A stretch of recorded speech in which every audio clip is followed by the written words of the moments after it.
Welcome back to another episode. I'm your host, Uncle Dyce, aka Malume, and today's guest is super special. He is a Guinness World Record holder. He is, I want to just call him a creator. He's a super creator, a super user. He is an all-rounded, versatile creator, entrepreneur, marketer. He really embodies what we talk about here at Creative Lens. And I'm really so excited to have him on the show today. His work is Lord. His work is amazing. I'd like to introduce everybody and welcome to the podcast. The Black Tony Stark, aka Neo. How you doing, my brother? And welcome. Wow, that intro. I'm so charmed, humbled. Thank you. I feel like you've done all the heavy lifting for me. Ah, man, that's good, man. How you doing? Good. How was December? Good. I was in Canada. Oh, My family. family. Yeah. Oh, so you got family in Canada? Yeah, my dad's Canadian. Two brothers on that side. So How was that? I saw you in the snow and everything else. How was that? it's weird to say now because I'm You're used to it. Yeah, I'm there every Christmas. So when people are like, "How is?" I'm like, the same as last year. Cold. The year before that. So yeah. Oh wow! And you're based in Cape Town, you said? Yeah. I didn't even know that you were stationed in Joburg. You don't really strike me as a Joburger. Not putting any blast on Joburgers. No, I'm not saying that. But I just honestly thought you were Cape Townian for the life of me. I don't know why. I just thought that. I feel like maybe it's because of how Cape Town's almost like a fit for me. Like it just makes sense. It makes sense for you to be from. In fact, you know what? You're right on that one, man. So otherwise, how have you been, man? How's the start of the year? Fast, like, you know, that festive period before then is like that rush. Yeah. That festive comes and you think you're relaxed and then in no time you're back in the next year and you're like, whoa, where did all the time Oh go? man, yeah, man. So welcome, man. And I would like us to just have a chat today, man. Let's talk everything, man. Maybe let's start from the beginning, man. Who is Neo, man? And tell us more about who you are. So I was, like most people, born. Mm-hmm. So yeah. let me find a good point to start at, because it's I'm very old, so you know there's a lot of history to. No, we need history, man. We need it all, man. Yeah, so I'll go where my creative journey started. Yeah, from. exactly. It's a soppy story, so we're going straight in for the drama. All right, cool. So in maybe 2017, I was working at a digital media agency. Yeah. I was a community manager. Nice. And even then, I used to watch videos on YouTube, like Sam Cold and all that in between work. Because I always had this creative thing. Like I was always trying to figure out things on my own. Like I taught myself how to make beats when I was in high school. Oh, yeah. Did a sound engineering diploma because I dropped out because I was like, I got there and I was like, I just want to make beats. And like, oh, you got to learn this. And I'm like, yeah, I'm not interested in that. So I left that, and then when I was working at the digital media agency, so my family background, we traveled a lot. Like my parents were ambassadors and all that, so I've been always traveling but never documenting it. Yeah. So now it was a point where I had this creative ability and we were doing the traveling. So I was like, okay, how do I merge those things? Okay. So obviously the Sam Colders in them were the reference for everybody, like travel videos and all that stuff. They were the guys. So, those are the guys. So I was watching their videos, trying to learn video editing and all that stuff there. And I always wanted to do more with it, but I never had like that urge, to actually take that step. Then my mom passed away. Oh, she had texted me whilst I was at work, like on WhatsApp, like literally the last text is, please help, I'm dying. Now I was working in Sandton. So now imagine 4 p.m. in Sandton. And now it's I've got crazy. to get home to try and get to my mom or whatever. So like literally in traffic or whatever. Eventually got her, so she had a heart attack. So as we're taking her out of the house, there was a chicken that she was leaving to thaw. Like she obviously thought she was going to cook it later, but that never happened. And like that moment just stuck with me. It was like, yo, if there's something you want to do, you have to do it today. Like there's no tomorrow. Like, so I literally quit my job. Like after she passed away, quit my job, and there was a competition. I don't know if you know Kontiki. They do European tours and all that. Okay. So there's a company they own called Bus About. So it's the same thing, but they do it in a bus. So they had a competition where they needed a videographer and an Instagrammer to travel around and capture content for them. So at that time, I wasn't even that good at like video stuff. Like I was just like that confident. I was like, I'm going to quit my job. I'm going to win that competition, and travel go the world and do all that. So luckily I won that competition and I was in Southeast Asia for 6 weeks, literally just being a videographer, like freestyling. And I was like, yeah, this is the life I want. Like, I was like, okay, that's when I was sold. Like, this is it for me. So that's where my creative journey like properly kicked off from that moment. Well, I mean, that's crazy, dog, because there's also an element of speaking things into existence and believing in yourself. Just when I listen to you, the fact that you quitting, but that key moment, so within that loss, it was also the moment where, you know, you were like, damn, do it now, you know, and I really can resonate with it because when I lost my mom, I think we were spoken for like 4 or 5 hours. And I was out with the family. I was shooting an event. I was working. I said, hey, Ma, you know, I'm with people. Let me talk to you tomorrow. Right? But that moment, so tomorrow when the call comes, I pick up, hey, Ma, to try and continue yesterday's kind of conversation with, hey, oh, Mom is gone kind of vibe. But it was also at that moment, it also really reminded me on doing things now. Give people their flowers now, but do it now. It really was like, yo, man, tomorrow might never be there, to your point, right? And it's those key moments that propel certain energies for us to do exactly what we need to do. And in hindsight, there was a loss. You spoke it to existence. You won it. My man, you're powerful, dog. Like, no, man, like sometimes we keep forgetting who we are as people. And just listening to this part of the story, I'm like, damn. Okay, that resonates. You win the competition. You go to Southeast Asia. You come back. What next? So, yeah, to finish off on what you're saying, that's a big thing because then a year after, my grandmother passed away as well. But for me, the thing has always been everything's a blessing just to be on the angle. Yeah. So bad things can happen to you, but it's the way that you look at it. Yeah, how you like, okay, wait, I understand that's a bad thing. What am I learning from it? What can I do from that? And people do forget that part. Like they just feel like when everything's on them, it's over. Oh, it's over. You gotta still try your best to find that opening. So when I came back, I started freelance like video work and whatever. So I was doing a lot of brand work and all that, but I didn't have like there wasn't a strong why. Okay, in there. You know, it was more because when I started, it was like, this is really fun. I can keep doing it. But then it got to a point where it was like, okay, but we need to have, to sustain it properly. Because there were points where I started losing work and started losing my way a bit because, client expectations and not being disciplined enough. So it shook me. So now the thing that was my passion was now feeling like work. And now when it was feeling like work and there were all those things, then now it was like, do I still want to do this? And it's too much. Yeah, it gets too much. So trying to find that balance, which I think I found now, was a little bit tricky. Okay. So how did you find the balance at the time? At the time, I didn't. So I think moving here, so initially, when I moved here to Cape Town, when I moved here to Cape Town was when I had tried to rebalance because I was freelancing for the longest time, and then the agency were looking for a content producer creator, and I was like, okay, if I'm gonna get stability, I should probably take a 9 to 5 just to hold me down because it's wild. So at this time, are you still YouTubing? At this time, so my YouTube relationship was I liked sharing on YouTube, but it got to a point where I wasn't seeing the kind of rewards that I wanted. I expected to get that instant success. Like, yo, uploaded my first video. This needs to go viral like a Sam Calder video. Yes. Like, it wasn't happening. So YouTube for you is just like more of an education base.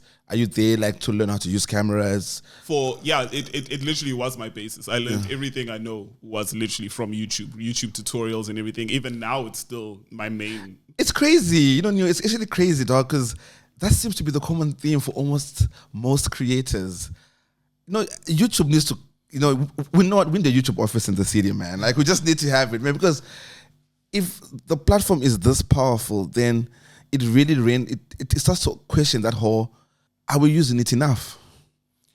I think we are. It's. I think the way you mentioned actually makes sense, because when I look at YouTube and creators, right? If you compare YouTube to, say, traditional school, So traditional school, it's okay. This is our subject. There's only one way that you can get to this certain answer, right? Yeah. YouTube, it's a whole lot of people and creators giving you little pieces of things that you are more interested in, so it's easier for you to learn. So as creatives, we like to maybe get a basis of what it is, and then we will improvise on the rest of it. So what YouTube is great at is I can go on YouTube, I want to be a filmmaker, rather than going to film school where they'll be like, okay, today we're going to learn the history of this, then we're going to learn lighting, then we're going to learn this, and you're like over it. Like YouTube, I can go and be like, I just want to know how to color grade. And you can go and you get that specific knowledge. You don't have to have the full knowledge, and you can still go far. But school tells you, no, you need to know maths, Afrikaans, this, all these things at this level, then you can be successful. It's like, sure, there's some people in the population that can, but creators are usually neurodivergent. So we need different ways to learn. We can't go the traditional way. So YouTube plugs us right in. That's why there's this rise of so many people make movies, content, all these things that back then it was like, select few, like there's 5 directors and filmmakers. Now everyone has the access to learn the little things they want to learn. I like that. Oh, wow. That, you know what? I didn't even look at it like that. But now that you've said it, I actually agree with that, to the point of like, we need it. And the rise of, you said, directors, filmmakers, musicians, everything. I mean, everyone's been found across these platforms, which is great. So you now come to Cape Town, you join the agency. How was that? In the beginning, it was interesting, because now it's back to structure. Like, you have to be in the office at this time. These are the deliverables and all that. So it was great from a learning perspective. Yeah. So I wasn't making as much money as I would have been making, like as a freelancer, but learning those lessons and the inner workings of the agency. So it obviously helped me now. Now I understand it all. And there were projects that I was doing there. Like, I started doing more retail stuff, food stuff. There was stuff I wasn't doing before, wasn't exposed to before. So now I was like, okay, that's in my arsenal. Now I've understood enough, and I'm like disillusioned by the system of how they want things to be done. So I was like, Thank you. So at what point? So what was the point then? Because I know that trap. Because I was there, exactly there. For you, when you were sitting there, what was the moment? Were you still getting work outside work, for lack of a better word? Were you like, okay, I think I can make it if I go there and focus on that? Because at some point, something got to give. What was the moment for you when that thing had to give? Was it a project you worked on, say, you know what, I'm going to do this? Did you have something going on, or you just took a leap of faith and like, you know what, I'm leaving today, it'll work tomorrow? Similar to how you won the competition at the time. No, so this time it was more knowledge based. Okay. Obviously, I was still doing side freelance work, right? Now the problem was, if I have a project, I have to ask my boss at the agency for time off to do work that'll make me more money than they're paying me. So at that point, I was like, how am I listening to you if there's some money out there? Then I was like, okay, I'll take that for now, because you still give me the stability and I learned some things I wouldn't learn out there. Then they were like, so initially it was a hybrid model. You could come into the office when you need to, work from home. Perfect for me on my own time. Yeah, that was almost after COVID time also, Then they were like, no, you need to be in the office 3 times a week. And I was like, I understand why you want me there, because there's a board member. You have to say, we have this many employees and they're doing this and this. The problem is, as a creative, what we create from is everything we experience outside. So I can't be in 4 walls and creating magic for you if I don't see anything else. Like, I can't be in a box and you be like, now be creative. Like, so where do you think I get the creativity from? So at that point, when I was like, what you want from me and what you're expecting doesn't make sense. So I was like, I'm better off just going freelance. I still work with the agency. Like, I do a lot of projects with them, but I'm not employed by them. Wow. So how's the journey now? So you leave the agency. How was that journey? How did you start to figure it out? Okay, agencies taught you some structure. You can now understand, okay, cool, I must get my SaaS thing sorted out there. I must have a business account there. Just having those little things. So now you're there. How are you teaching yourself to run your shop? It's carrying on the same things that they have. So I know what a corporate client wants, because I was there in the seat. So I know exactly how clients look at it, and now I know exactly how the agency side looks at it, and I know my perspective how the freelancer looks at it.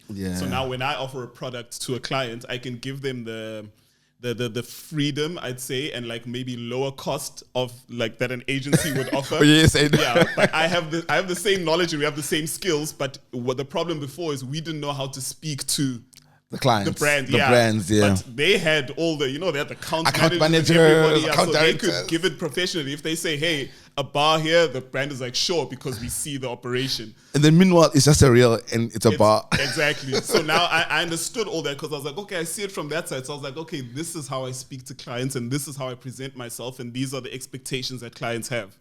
So it's great to have the skill and be like, oh, I can make better things than that person or whatever. But if you don't know how to speak to the client or your client, then that's it. Doesn't mean anything. Yeah, man. Wow, man. So when you started out now, was there a particular project that you were like, damn, this is what kickstarted everything for you? Because I mean, there's a lot of work. Like when I go to your page, man, almost what I love about your page, almost every post is like work, and I really admire that. I really admire that, and so I can imagine you've got like an arsenal of projects you work on, and to pick out one, which one at the time was the one that you said you worked on, and maybe let's just touch more about that in terms of from a process perspective. When you took on that particular project, how were you looking at things? Maybe any that can come to mind. So the easiest one would be the first film I won an award for. Ooh, right? So tell us more. It was, but this is a spiritual thing. So yeah, I was on Twitter, and because like I said, I was always overconfident. I was like, I am that guy, even without the skill. The amateur phase, right? So I'd seen a tweet from one of these from a film association. They were awarding one of my friends. They have a film company in Kenya. They're like, hey guys, one gold award thingy. And I looked at it and I was like, not to bash their content, but I looked at it and I was like, wait, I can do this stuff. Why am I not winning awards? So I literally tweeted them. I even still have the screenshot. I was like, next year, this time, you'll be tweeting me congratulations, right? Easy thing to say ahead, right? Then COVID hit. So now I couldn't travel because I was a travel filmmaker. So I couldn't travel. So at the end of the COVID period, Malawi opened up their borders to South Africans. Remember that was that time? They were the first to open. And I had a window because the submissions for films at the end of that year was the end of January. Wow. So this was the only gap I had to actually do something and get congratulations. So what time was that at the time? December. What? Yeah, literally December, there was a gap. So one of my best friends, he married a Malawian woman. So he was in Malawi. So it was like, if this is the only country that's open, bro, take me with. I'll figure something out. But that's the universe, my man. Literally, yeah. So it got even deeper. So eventually, I was in Malawi. I only had 3 days because I had a refund ticket from SAA or whatever because of the COVID stuff. Yeah. I had this gap. I was like, okay, I have to do this now. Went to Malawi. I literally brainstormed. I was like, you know what? Let me make a YouTube video that covers Malawi. So I was like, okay, let me cover food, transport, and something traditional. So I have 3 days. So one day I spent on just going around the city, eating all the different foods, telling people about it. Second day, I take a tuk-tuk all around the city, tell people about the transport. Then on the third day, we went to Lake Malawi. And then when we were there, people were talking. I was like shooting the fishermen or whatever. And I was like, we need another element to this because in all my content, I like traditional movements. Yeah. So there's these Nyao dancers that were in Malawi, but so I was on Vieta or whatever. They always have activities for tourists. Yes. I was looking for things or whatever, and they had this dance crew that did things or whatever, but they weren't available before I was leaving. So lucky that my friend had Malawian connections. They managed to speak to the Nyao guys, and they specifically came out to do the performance for me. Wow. So I literally shot that Nyao performance. They literally went in like it's a full on. You'll find the video on YouTube. Like they get dressed and they summon spirits and all these things. Like a full day performance they did for me. And then after that, one of the dancers actually passed away. So I have a tribute to him like in the video. But it was like, if I didn't capture it that day, that was it. Like I'm the last person that actually recorded that dancer. Wow. And then I put that video together and whatever in the best way I knew because I still new to this. And then I submitted it to the festival because I was like, even if it's not at the level I wanted to be at, I need to just put it out there. I've said to the universe that they're going to congratulate me. So I need to leave this to, I've put in the work, I've done everything I can. This is in God's hands now. And then I won the award for the film, and then, So what award was this? It was a it was a gold award for travel film. So it's an international tourism film festival. Yeah. So those were the awards. So it's like films from all around the world, and I won an award. Gold. I won gold for. Congratulations, man! Damn, the power of belief. And that's, you know, like just showing to you know, like that's what I'm really picking. You know, there's the power of belief, and why this is important, man, is, you know, is we're chatting earlier on. A lot of the young upcoming creators, the kids in the space, there's that element, you know, there's that doubt, you know, imposter syndrome, there's all that. That stuff is real, we do know that. But at some point, you know, you have to just believe in your craft. And that for me is definitely key. You submit the award, it's the new year. What happens beyond that? Are you back at work? Are you back in SA, I take it? Are you still working on projects? How are you finding projects? Yeah, so those awards helped a lot, because at the event, obviously there's all these tourism people and all that, and they're like, oh, now I've got a platform outside of Instagram where you can get seen. So just to go into that specific point, people always think that there's only one place that you can be found, or there's one specific thing you do to get to success. And I was like, well, I found all that success without Instagram. Wow. Right? So because it's the film festival, the people who actually make the decision are sitting in person. Like, it's not them just seeing me on a screen. So even though my skill wasn't as good as someone else they could find on Instagram, that human connection made all the difference. And even now I lean on that so much when people ask me these things of like, oh, how can you be successful and all that? I'm like, sure, the hard work and all that plays a part in the discipline.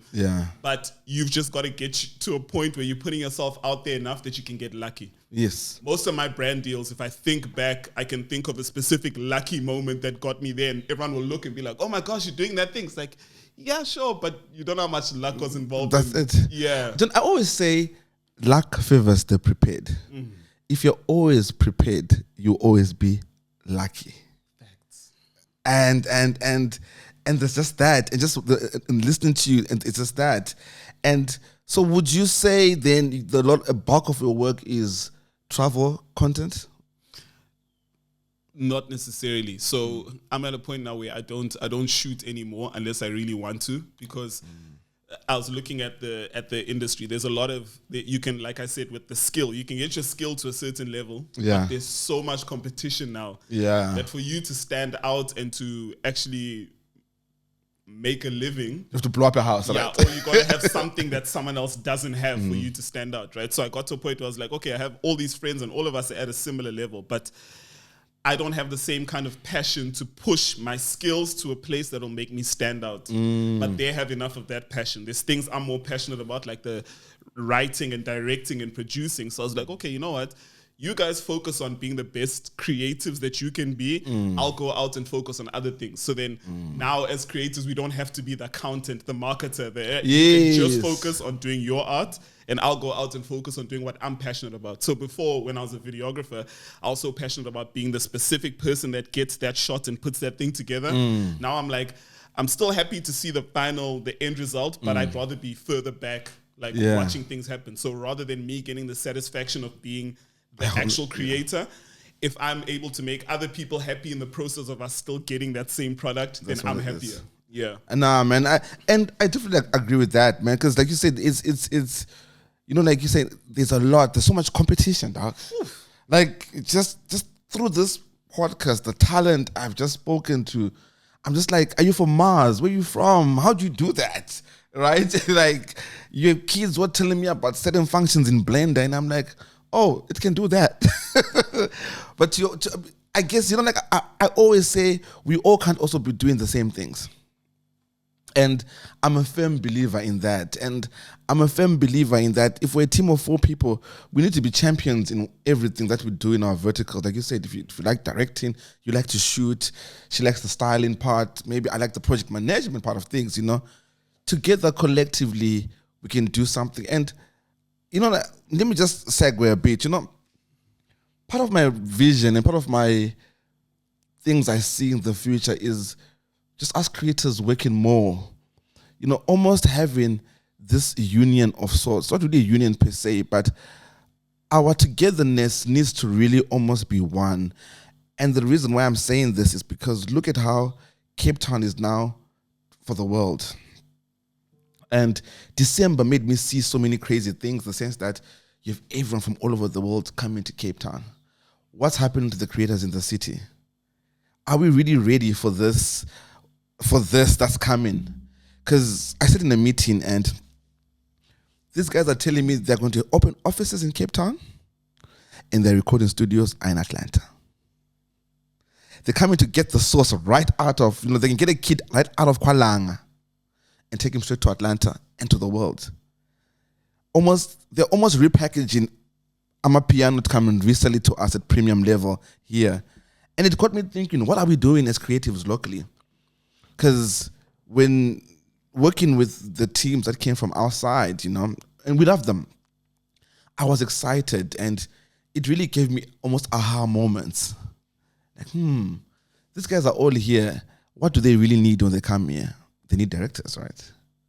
They need stylists, right? They need creators. They need all these things on the ground because they can't bring all that here, right?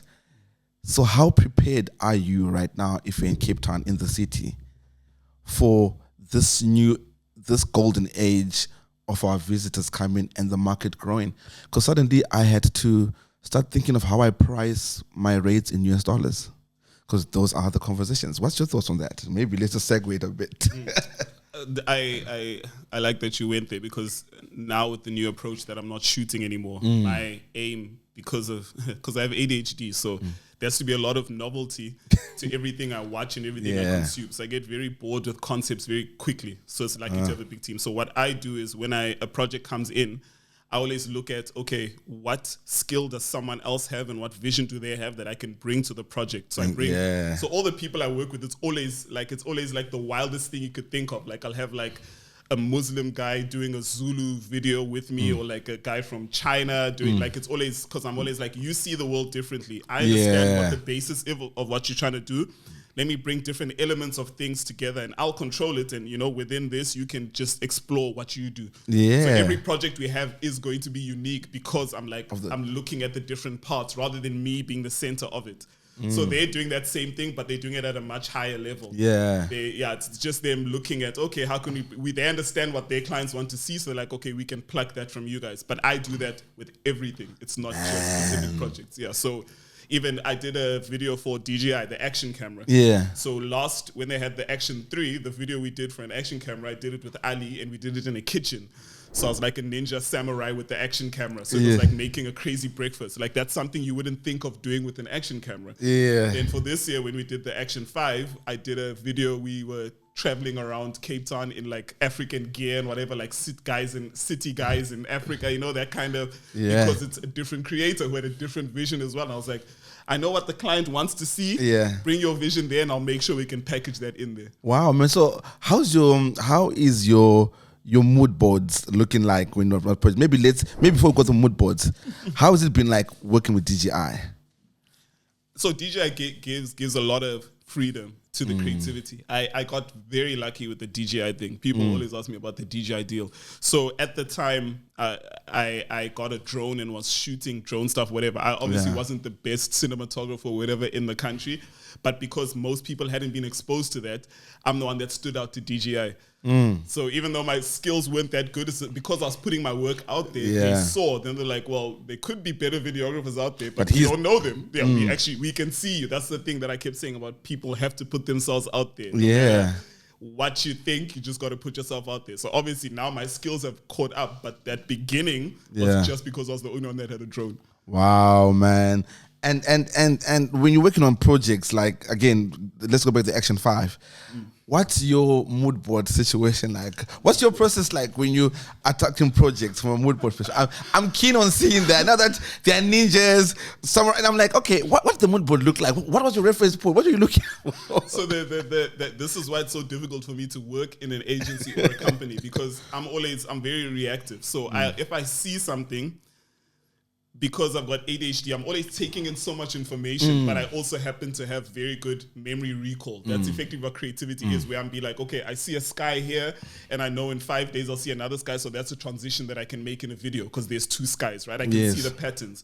So when DJI comes, they'll be like, okay, we want to show off the mounting features of the camera, want to show off the waterproof, want to show off dynamic range. So I go, cool, those are the 3 things you want. I see a dope concept that this guy has with African clothes and whatever. How can we put that together? And I go, oh, that's easy. So we hire a car, we'll be in African gear, so the mounting feature is covered because we can put it on there. Tick the box. The dynamic range will go in the middle of the city. We dance in the middle of the city so people can see the different lighting condition. Then we'll go do play a hot potato in the beach with the water feature. We put that together. That's the concept. So now that's a whole film covering what the client wants, but I still have my creativity. But it all happens in my head. Like I always make sure that I know, because my memory is good enough that I know what we need to be doing in each moment. And then I can put that together without actually writing it down. But because of client work, that's why I need to have a team where I can tell somebody the things or use ChatGPT, to put scripts and whatever together. But it's all in my head until someone else helps me actually. Wow, man. And what's your go-to? I mean, I know DJ has so many products. I'm liking is it the Pocket 3? Do you have that? No. Because I'm at a point where I feel like, you get to a point where you understand the craft well enough that the gear doesn't matter. Yeah, it's about the story you're telling. So most of my videos for the last 2 years, if it's not a client video or a collaboration, is off my phone. Wow, tell us more about that. I'm always, I remember, like I said, my memory is good enough that I can put the story together without thinking about it too much. So I'll record something in a certain way. And then maybe a couple of days later, I remember the thing I recorded and be like, okay, how does this link to that other thing? So I record something a certain way. So when I'm editing, now I scroll through all the footage and I know what I've recorded. And then I start to put together a story in my head like, okay, this is probably what I'm going to try tell. So let me remember all the moments that make sense that I recorded in the past 2 weeks to make that story. Wow. So that I edit on my phone sometimes because I record exactly what I know I'm recording. People look and be like, there's no way you did it on your phone. I'm like, if you know what you're recording, it's easy enough. Like I can make a video of literally anything because I can just put a story together and be like, I know the footage that matches that and that and that and that I put it together in 45 minutes. And it's done. Yeah. So I mean, it goes back to then the conversation goes back to, and I have it with Mwamba who's sitting here, and we're having that, understand how your product works. Understand that. My brother also said to me that it's not about the camera you have. You have to know how that thing works. Aperture is aperture. Despite whatever device you use, shutter speed is shutter speed. When you understand the fundamentals of that, to your point, and the fact that you shoot a lot of the stuff on your phone, and again, you wouldn't believe that, right? Because there's this whole, you need to have a red camera to achieve that kind of vibe. And it debunks that sort of thinking. And because I'm also a firm believer in use what you have, guys. If you have that iPhone, it's what you have to use. Yeah. You can't be like, I'm not making content because I don't have the right camera. Yeah, because you also have to think about what's the end goal. Yeah. So with the stuff I shoot on my phone, I know that the timeline is a client wants it maybe within a week or whatever. If I'm shooting on a big camera, I'm shooting S-Log and all that. Now I have to go onto a laptop. There's the bigger files. Then I've got to grade those files. Then I'm exporting a huge file. But I'm like, okay, what is the client trying to tell? The client just wants to tell this story. I'm like, well, your favorite videos or movies or films or whatever, none of us know what cameras they were shot on, but you love the story. That's correct. So storytelling becomes... Yeah, the storytelling. People, like you're saying, there's these kids, they be on TikTok in townships and whatever, creating amazing stories, but you'll say, oh, I can't shoot because I don't have an A7, S3 or story. So the power... Let's just jump into that. What's your take then? Can you define the importance of storytelling when it comes to content? Storytelling is key. It's very important. Even content that people that I used to look at and be like, this is low quality content, or this is not quite whatever. But at the end, you got to look, did they get their point across? Did you understand what they needed to say? Well, regardless of what they shot it on or whatever they did you get the message?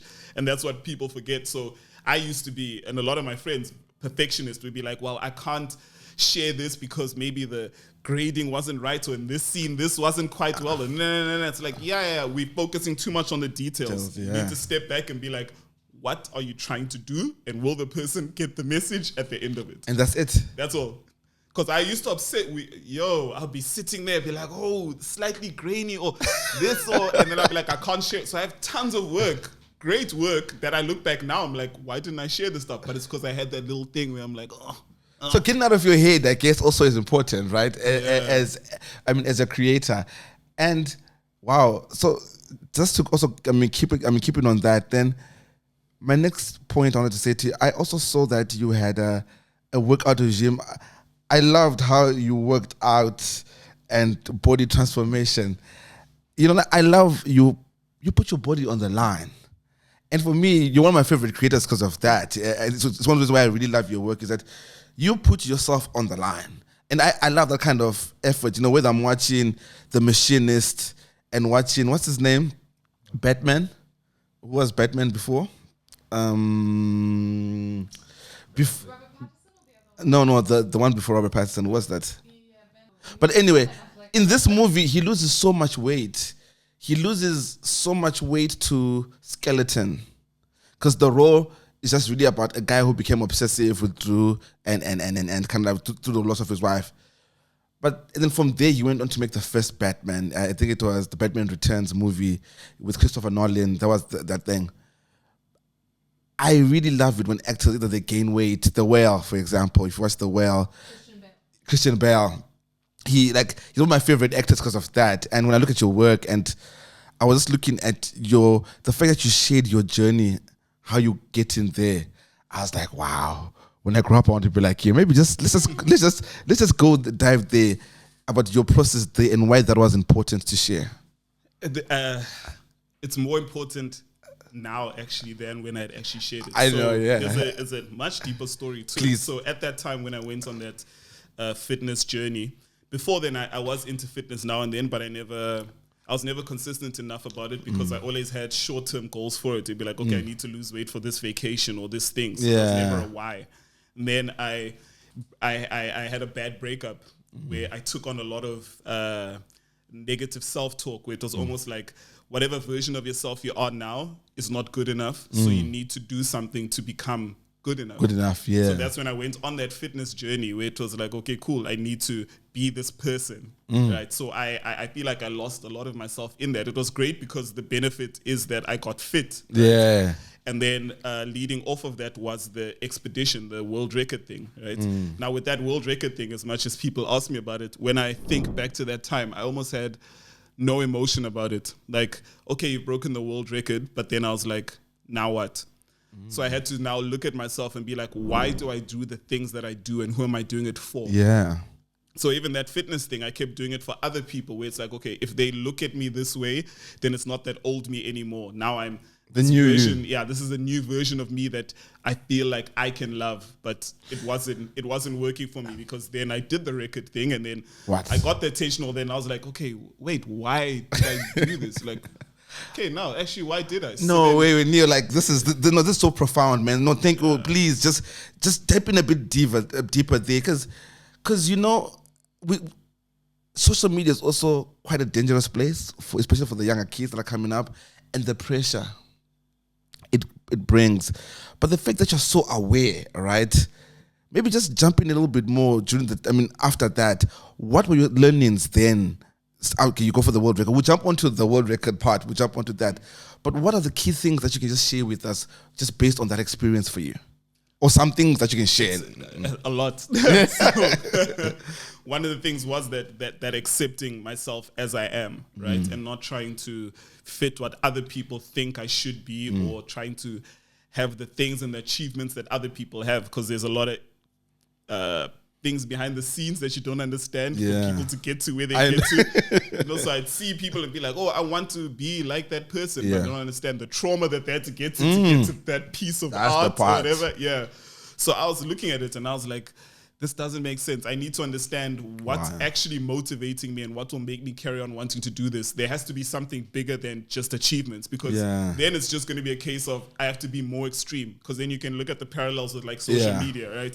Where it's like, okay, you put out this great work and people liked what you did in there, but unless you are as controversial or as then your next work is not. So now you're under pressure now to do more. It's like, but that's not authentic to me. I'd rather tell the gentle and not popular story, but now I need that high of people giving me praise and that validation that I need to keep going. So even the world record thing, when I think back, I'm like, it was very dangerous actually what we did, but I didn't give it much thought, because my end goal was like, what's everyone else going to think of it? Wow. Right?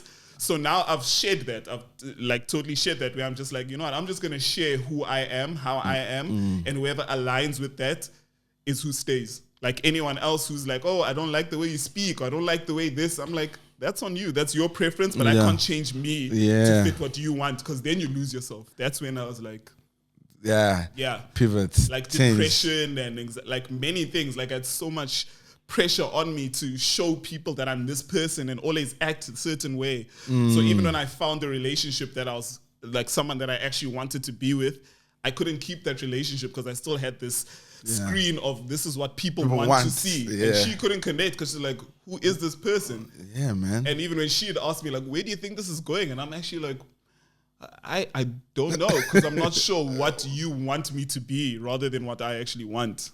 Being your true self. Yeah. So even in work, like you do certain projects where it's like, this doesn't align with me at all, but I'm going to do it because I know there's this certain reward. People are going to say this about me and whatever. Yeah. But it's like, but that never connects with people because it's not authentic. But when I come back and I'm like, okay, let me tell stories the way I want to tell stories and what's authentic to me, that's the content that does better, and that's what attracts the actual people rather than pretending to be.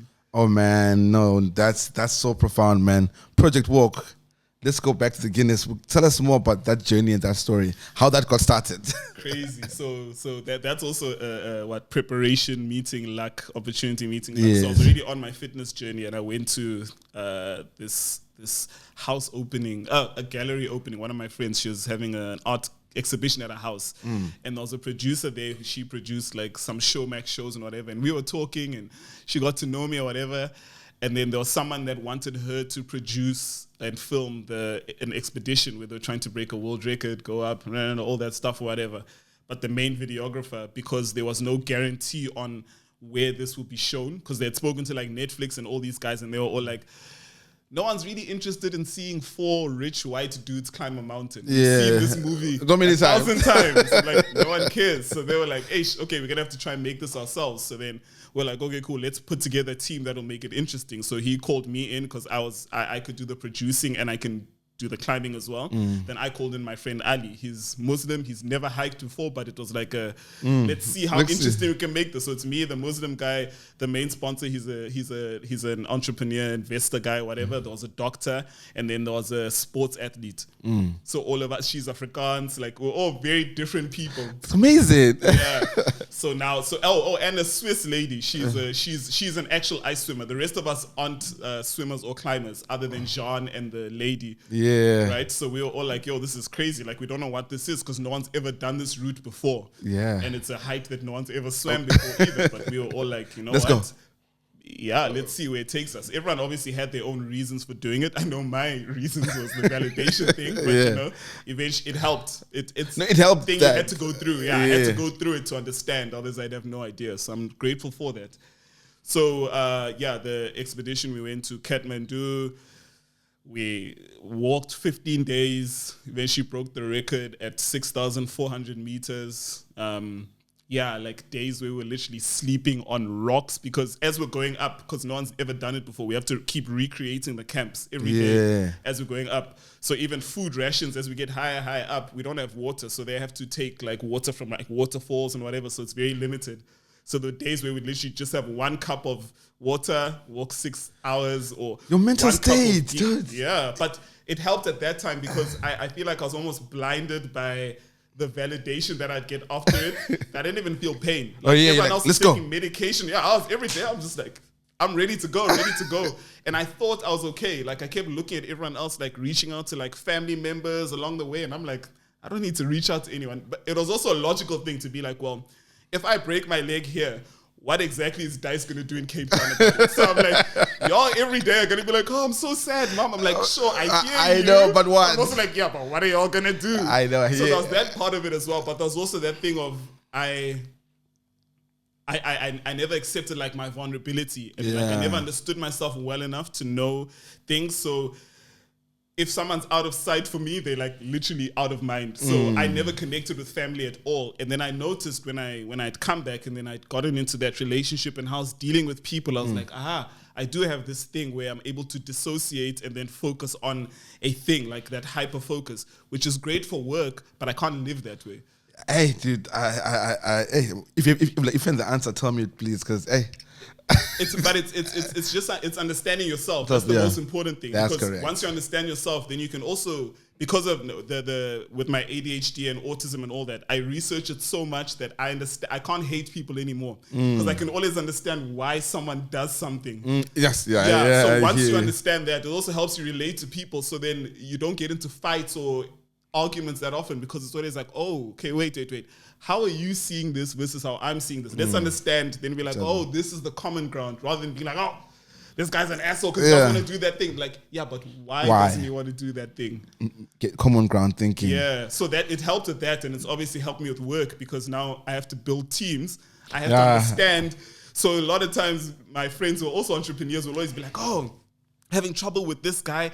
I told him, yo, I'm giving you 3 months to put your thing together. And I was like, okay, but what are you basing that 3 months on? Are you basing it on something the internet said, or is it based on what you know about that person? Yeah. Because if you had given me 3 months, because of the way my brain works, I will wait until the last day before that deadline to do the project. But now you'll think I'm not serious. But I've done the job. But for someone else, if you wanted it to work, you'd say 7 days. Right? And then in 7 days, on the 6th day, they'll do the job. And you're like, oh, you're great. But the guy who took 3 months to do it could be just as great. It's just that you don't understand how to speak to him because you don't understand.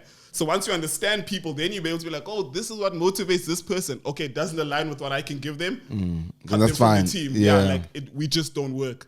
But then once you start to get to know people and be like, oh, this is what motivates. Like, am I willing to take on the burden of the things that you can't fix or not, you just have to see it from that perspective. And it's tricky because as creators, we're so complex. Like the things that motivate me would blow your mind. And I know there's things that probably help you get in your mode that someone else doesn't. Yeah. But the world expects us all to be the same. Same. Like, okay, 8 o'clock, it's punch, turn on your creativity. I'm like, no. Yeah, no, it's not like that. I'm 1 to 8 a.m. That's when that's when I'm at my best. See, but now if you were in an office and at midday you weren't doing work, they'd be like, why aren't you working? Be like, I'm not in that mode. They'd be like, you're lazy.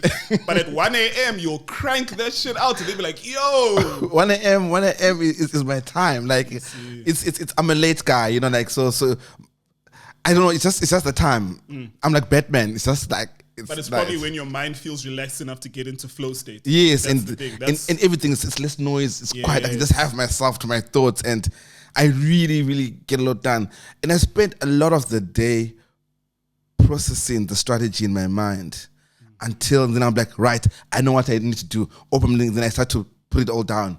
But I need the whole day, like to your point. I need to be able to go out, just walk down the road, have a coffee, have a beer over there, you know, do other things, go and take pictures over there, go and play paddle over there, talk to people.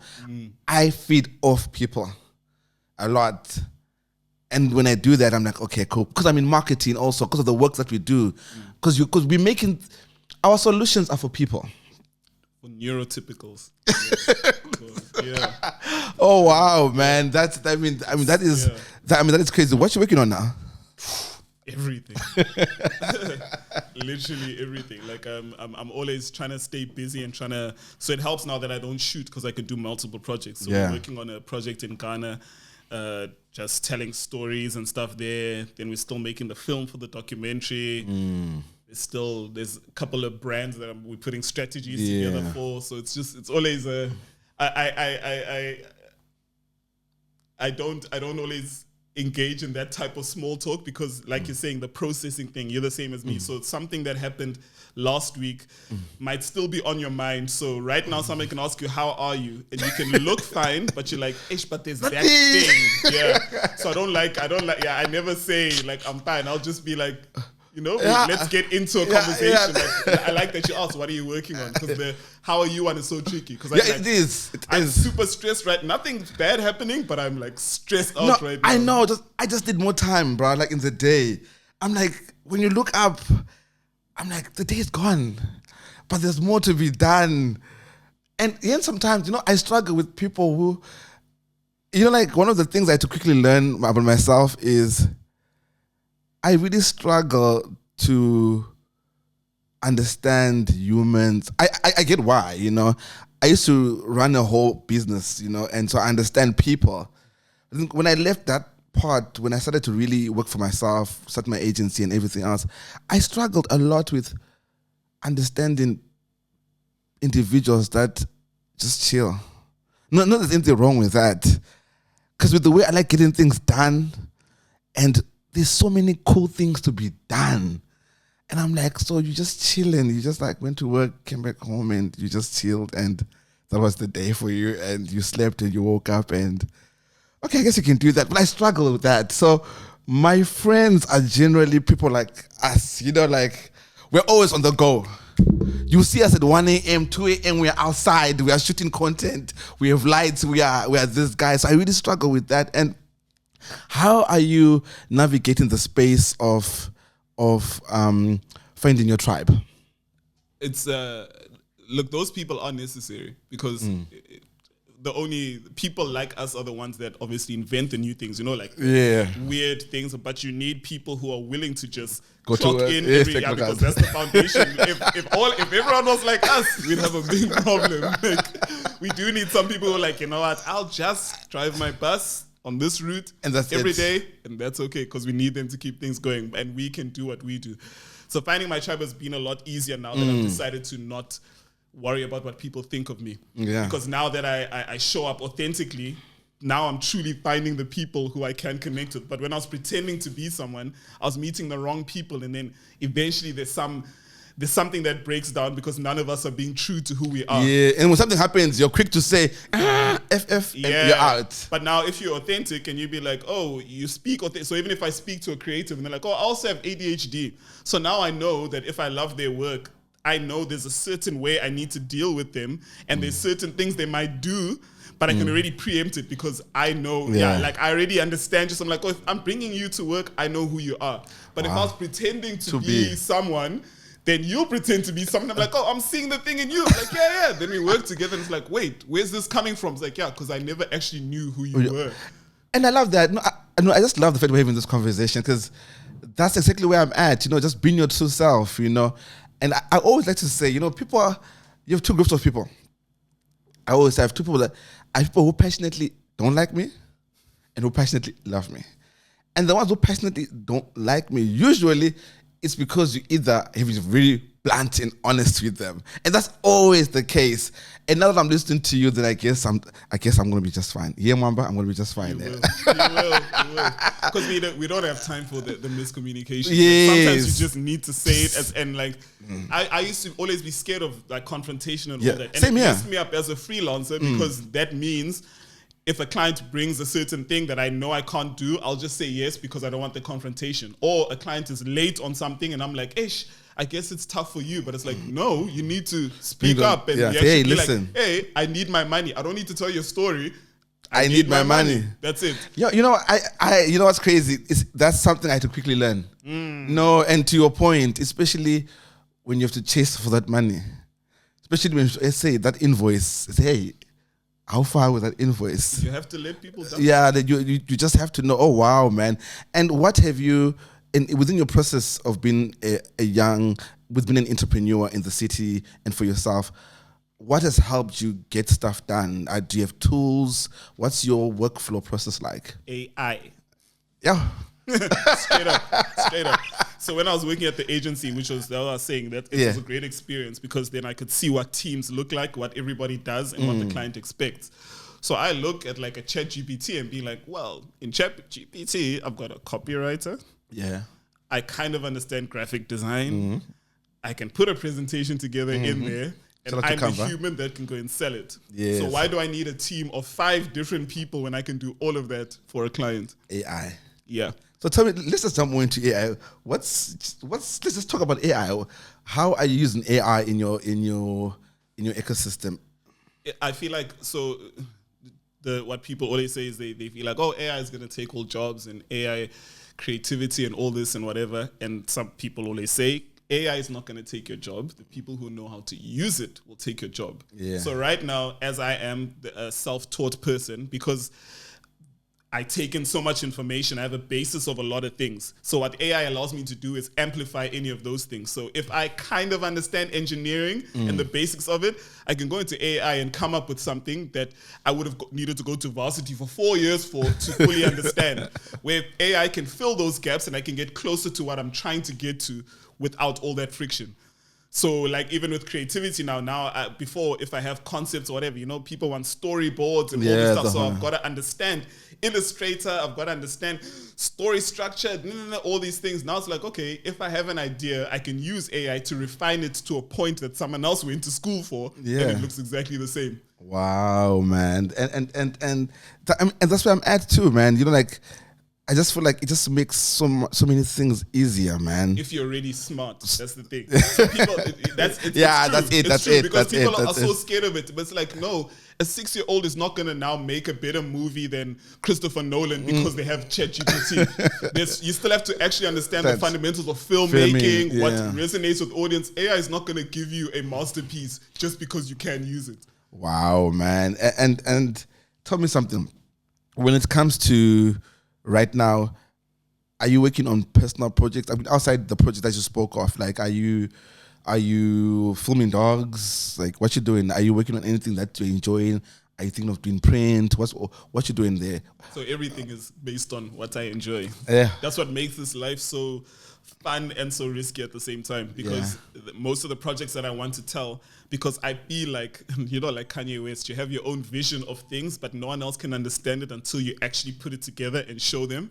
So now I'm at a point where the way I want to tell stories, it's hard to convince brands to jump on it. So, just tell the story. Yeah, to tell the story. So it's a lot of me putting together concepts and things and pitching it to brands. But on the side, I'm like picking up. That's why I most of the influencer work I do, it's not because I'm passionate about it. It's just easy money. Like it's easy to do to fund the things I actually want to do. So y'all will see me on camera. I'm like, this is so great. I'm like, I'm just here for the bag, honestly. Not really. This is, but you've put in the work, though. And you're like, again, you've really put in the work, because when I look at the body of work, because just before you came to, I was like, okay, let's go to the page. I was like, yo, what hasn't he done? Like, but from a point of, you are the ideal person to do that work, and it just comes naturally. I'm really excited to watch your work in Ghana, your Ghana project. I'm really interested on that, because just listening to you and just seeing where your headspace is at, nah, man, I know that's going to be great. And looking into future projects, is there anything on your radar? Let's speak things out to existence. I'm trying to do, I want to do a gallery with all my with my work this year by April, and I also want to put out 2 photo books by April. So that's kind of like my target, and I've put it out there. Is there anything from your side that you want to work on, or you're thinking of working on? Everything. I love you. Literally everything is just a moving, because there's so many moving parts. So like even the expedition film. It's probably we pulling up on almost a year of us still putting it together because we're trying to get it right. But then if someone gets sick or if this, so there's always it pushes that out. So I just, when projects come, every project that I'm taking, I am excited about, but I don't know when the. Same here, man. No, same here, and that's where I'm at. Everything is now making sense and everything is connected to what I do. So just, again, this chat, like, you're really blowing my mind in the sense that I'm like, I'm so happy to talk to you because you're answering a lot of things. Sometimes I have questions in my head, like, what the hell am I doing? Like, for us, it's always that. It's because we are also ahead of the curve with a lot of things. The ideas that is, we're always working on things that no one else has really done, and just listening to you just firmly, it puts my heart at ease to know that it's you can work on the things that you want to work on and have fun still and get paid, and that's the part, and that's also where I'm at. Just being able to get out and get paid, dog, and have fun. Like, I don't think many people understand that. I at some point, I used to share a lot of stuff. I still do. So my family, they're not really used to the fact that you're shooting for an alcohol brand in the club kind of thing. So for them, it's, you're at the club again tonight. Right? For example, or when you're just doing, and most of the stuff we're doing is we're documenting experiences for clients. Speaking of experiences, you did a road trip. Was it the Highlights? You did a road trip. Was it to Namibia? Ford. Well, some people drove. We flew in. You flew in. So how was that? It was cool. It's a very interesting way for brands to showcase their products. I've always liked the way Ford does their marketing. Just on the pay side, not so great. But that's besides the point. The way they put together the experiences makes a lot of sense. Like they were like, okay, these are the features that the car has. So we need to go to a place where we can test all those features, and then you guys would record that and give your thoughts on that. So that was amazing. Literally went up dunes to test like the stability. We came down like mountain things for them to check their steep, like their hills, and so that's great because a lot of brands will just give you something and be like, yeah, go figure it out. Or they'll come to you and be like, this is how we want the thing to be done, but they don't give you the tools to do it. And then, then they're like, oh, we're not getting our ROI. But it's like, yeah, but somewhere in there we're missing something. Was missing, yeah. So with them, it's great that they're like, this is the product. We'll take you exactly where the product will be used. So wow, man. Yeah. And those are brand experiences. Where do you see the future of, okay, maybe not the future of, what are the cool trends you've noticed online for what creators are talking about, or opportunities rather? So to tie it to the competition and exposure thing, right? Because there's so many people doing so much similar stuff, and there's just so much out there that you can get flooded out. You need to find a way to differentiate yourself. Like a lot of people like either do very controversial things to stand out, which is not so great, or they explore other avenues. So like, how there are now so many reality celebrities being made because now if you have a social media following and you get that avenue of a Netflix or whatever, that's a completely different audience where now you're competing with different people that can bring attention to something else that you're doing right? Yeah. It's that push and pull marketing, because if I'm pushing the product to you and being like, buy my product, people be like, some people will like it, some will be like, eh. But what's more powerful is if someone else finds out about you and finds your product, because now they're more invested, because like, well, I did all the work to find this thing. I'm now interested in this product. So people extending and looking at other ways, even doing speaking gigs and all that stuff, just to give yourself enough exposure, then your brand can do what you want it to do. So even my Instagram, I use purely as marketing. Everything that I post, the collaborations, it's always like, someone will see that work and want us to do work for them. It's not for me to be famous. It's like a resume. Yeah, literally. So that's why I do, like, I'll do the craziest things, because it's like, let me show you how far my mind can go. And then when you have a project, I can reel it in for your project, but just know my mind can go there. Exactly. That's why I'm always like, I don't put out content that often, because I'm always like, how is this different, or how can it push the needle on what I'm trying to do? It's so hard, and brands hate it, because then some brands will be like, oh, we want like 24 posts of this thing. And I'm like, how am I going to show your brand 24 different times with someone not being like, okay, we're over this now? It's a shoe. You put it on your foot. That's what it does. What else do you want? You know what? So DJI helps, because with DJI, they like, give us one video on the thing. So then I can go, oh, let me do a samurai thing with the action camera. And it sticks in people's minds, rather than me every day going, waterproof. Tomorrow, it does this. Tomorrow, they're like, yo, I'm over this shit. I know, right? And you know, again, because we agents of brews and we understand that. And many times I always believe brands and agencies, there's this crazy disconnect, bruh. Like, to this day, like, it's crazy. It's still like this. And despite how loud we're trying to scream, that disconnect, you quickly see it in what you see online. Sadly, like you said, it's there online. It's just seeing like fashion brands and baddies, I'm just I'm failing to get that connection sometimes, you know. Then the same baddie I see in a club twerking, and I'm just thinking, hey, bro, guys, what's going on here?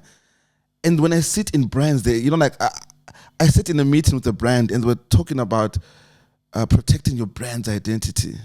So I said, then I'm like, do you look at your partner's page? You know what I'm saying, kind of thing.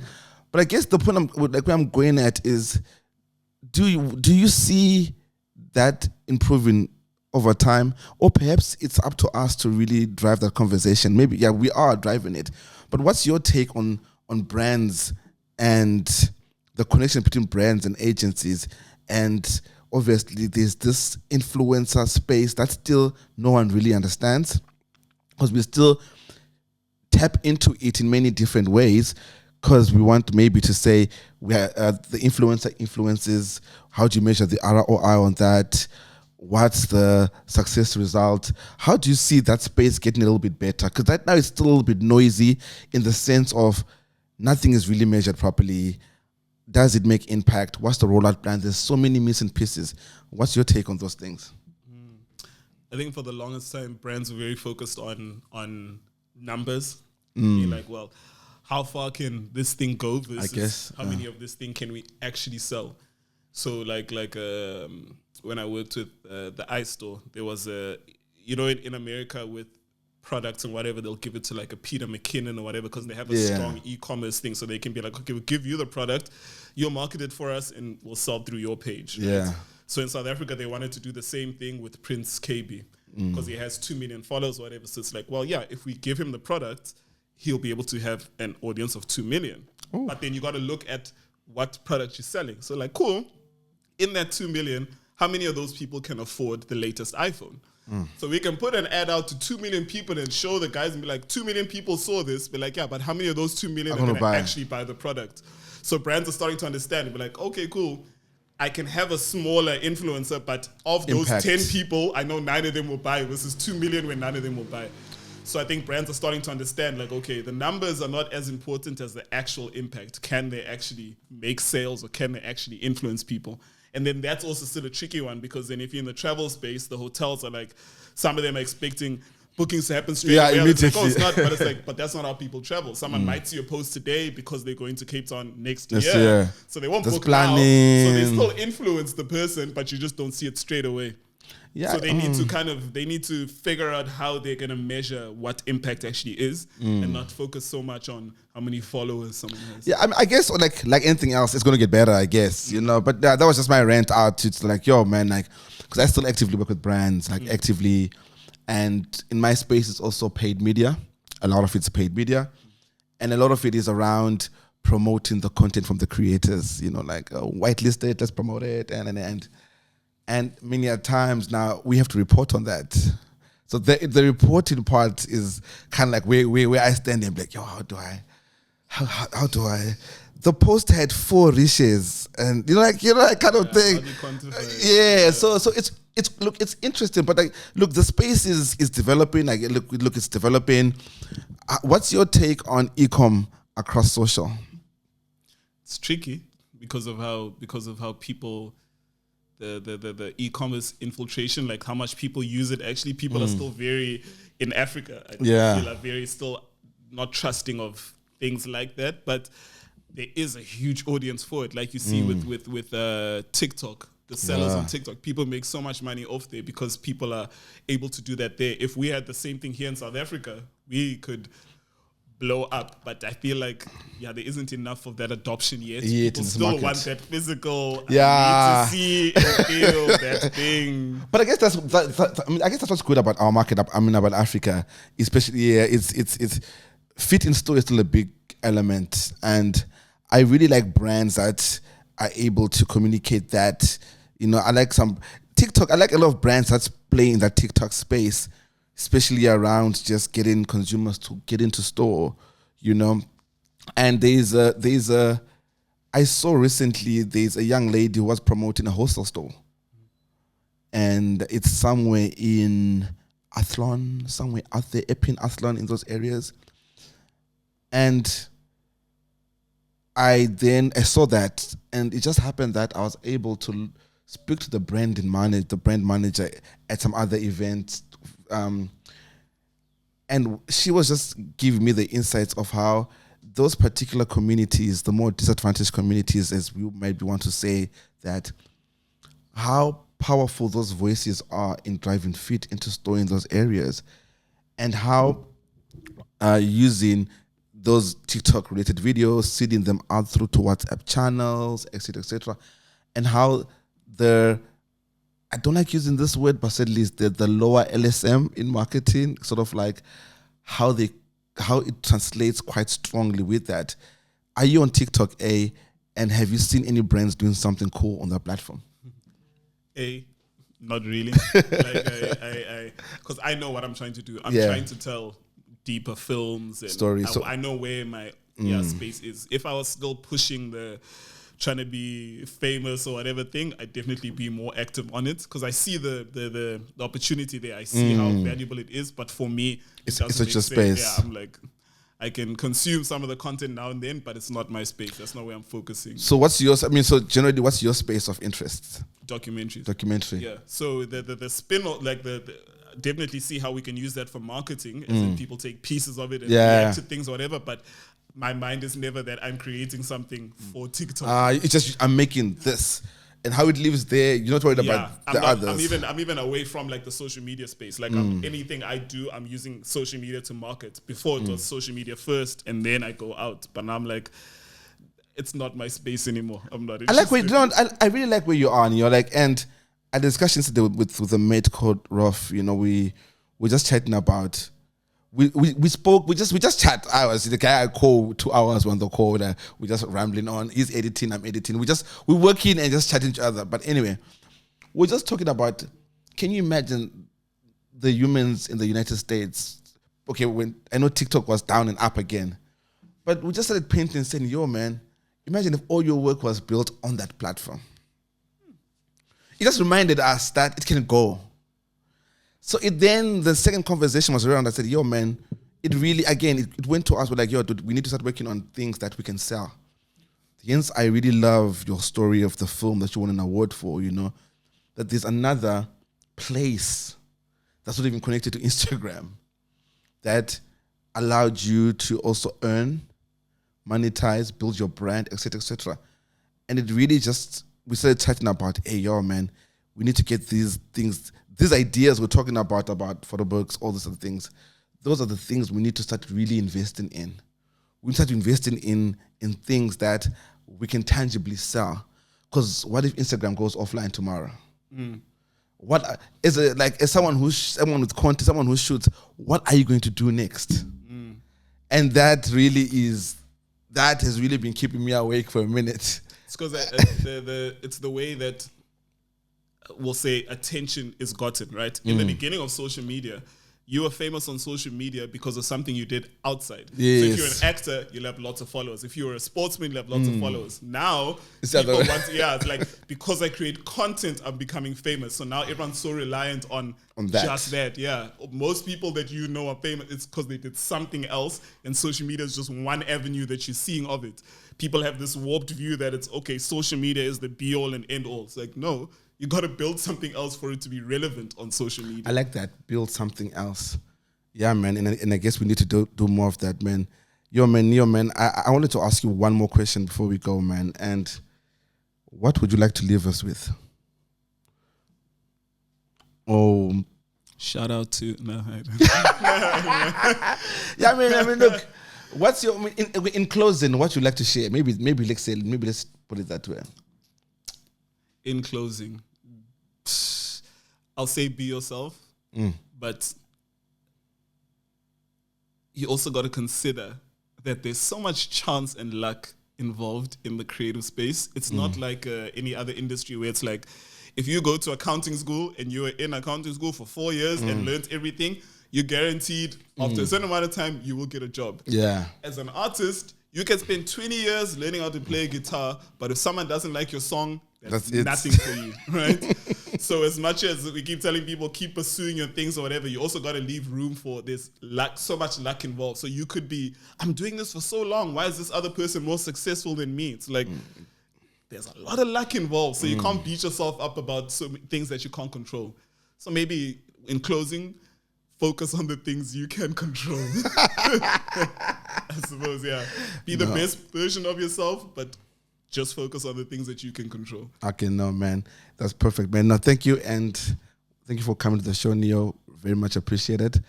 We love you a lot. I love you a lot. We all love you a lot. Keep going. We love the work that you're doing. We're really inspired. We're looking forward to the work that you're about to put out. And please, when the climb comes out, when the documentary comes out, we'd love to have you back on the show to just talk about it, you know. I actually envision us having a watch party and then we do the podcast.